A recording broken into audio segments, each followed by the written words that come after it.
I wanted to talk for a couple minutes on a video here about little camping candles that are mostly homemade. I like to have a candle with me on a camping trip, mainly because I don't like to build a campfire all the time, and it's nice to be able to have something to be able to look at, and a candle's almost as nice as a campfire sometimes. It's also the easiest way that I know of to start a fire with twigs or with splinters, to have a candle burning, and to go ahead and use wax on little twigs or little splinters, one after the other, to get other larger wood started.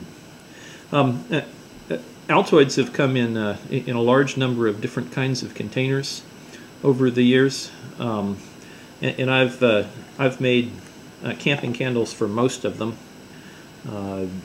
Here's one that's a citrus sours. This was an Altoids chewing gum box. The present Altoids smalls make a really nice little camping candle. If you want to have multiple wicks, the larger Altoids box that's present day is pretty nice. I found this at Michael's Arts and Crafts. It's very nice to have for winter, to have longer time with a candle. This little tin box. Badger Balm and Burt's Bees.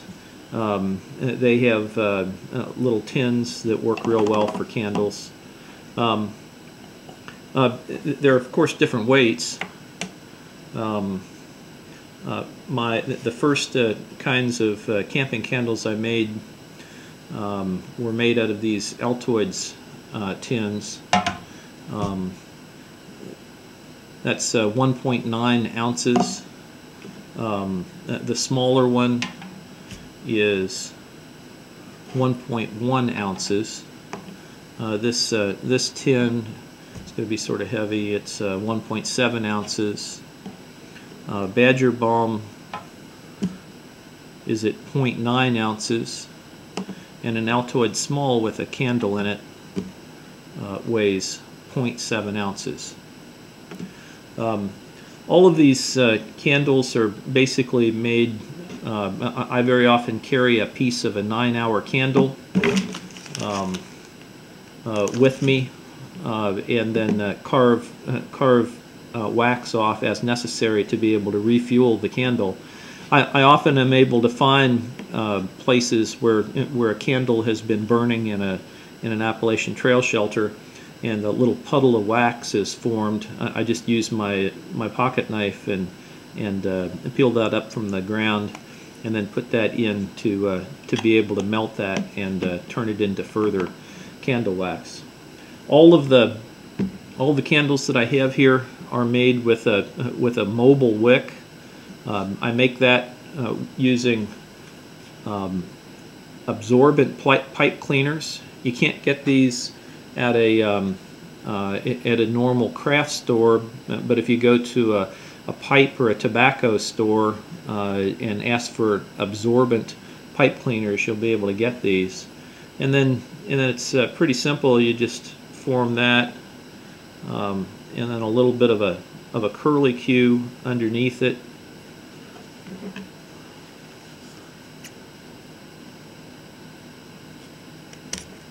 Cut that off, and then this becomes a wick, which can be moved around on the surface of the in wax.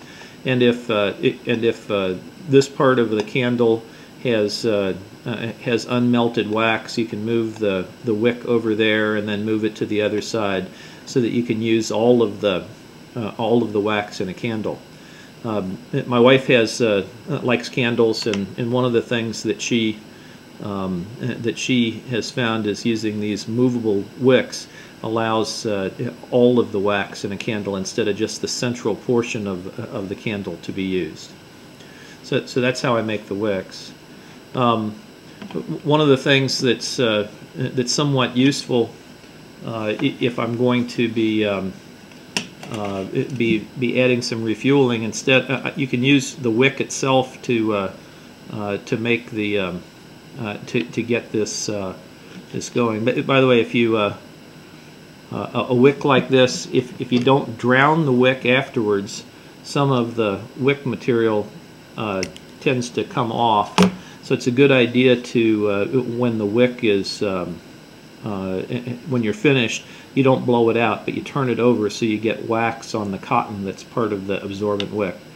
I'm going to go ahead and melt a little bit of extra wax to put into this one. One of the easy ways to do that is just with some fuel alcohol.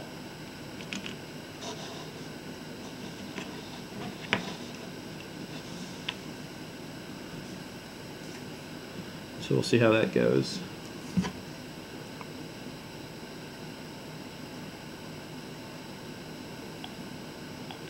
Maybe a teaspoon of fuel alcohol,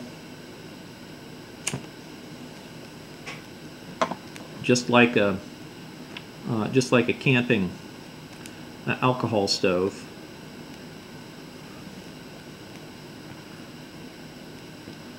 I'm using a silicone a coaster under this to be able to keep from burning the mat that's under it.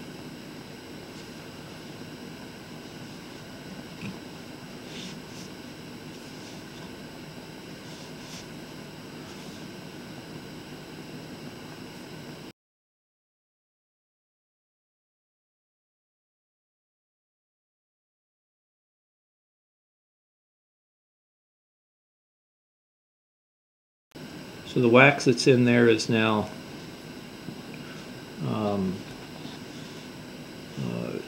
mostly melting, filling up the holes, refueling this candle. That's a nice thing about finding wax out on the trail in shelters. Don't have to carry much in the way of wax for a couple weeks of camping. It's not very often that you find fuel that people leave for you out on the trail, but with wax it happens all the time.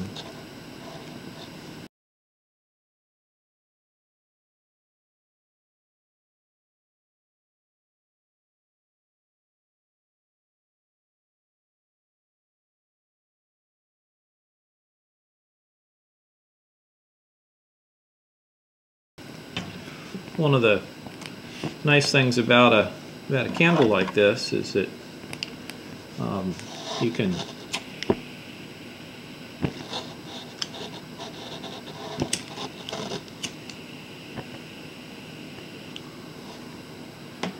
just start the candle and let it start giving you some light. Okay, so we have over here the alcohol is basically burned out.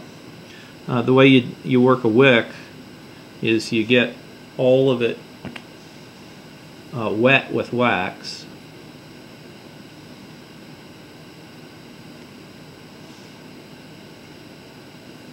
So now that's a spare wick. I'm going to go ahead and put this other wick back in here.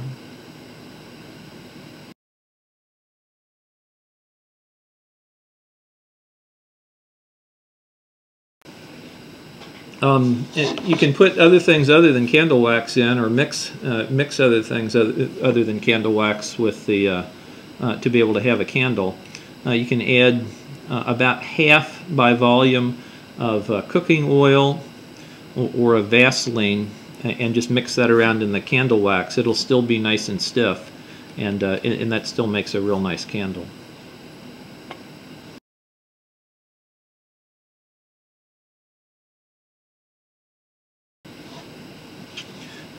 You can have multiple wicks, of course.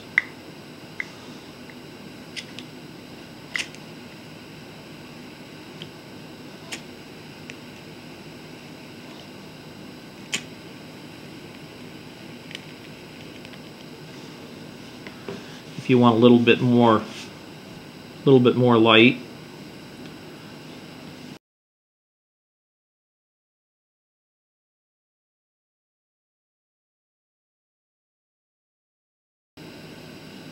Yeah, maybe I can do that now.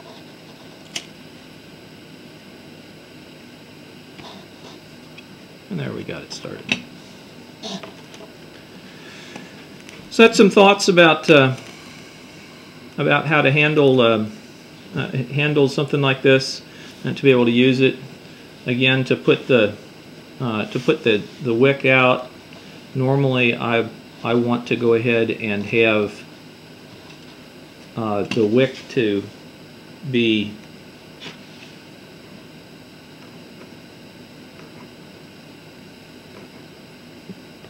covered with wax, so I'll get it loose on its, and then put it out in wax.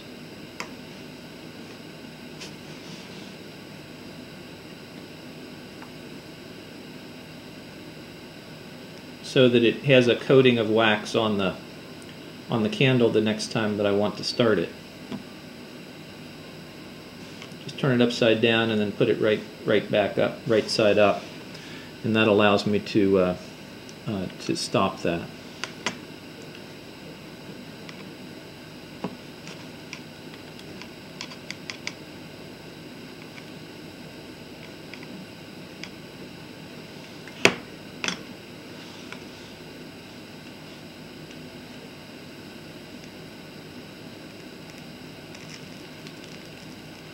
And that's how I make my little lightweight camping candles. Hope you like that little video, and hope that you have fun the next time you go out hiking.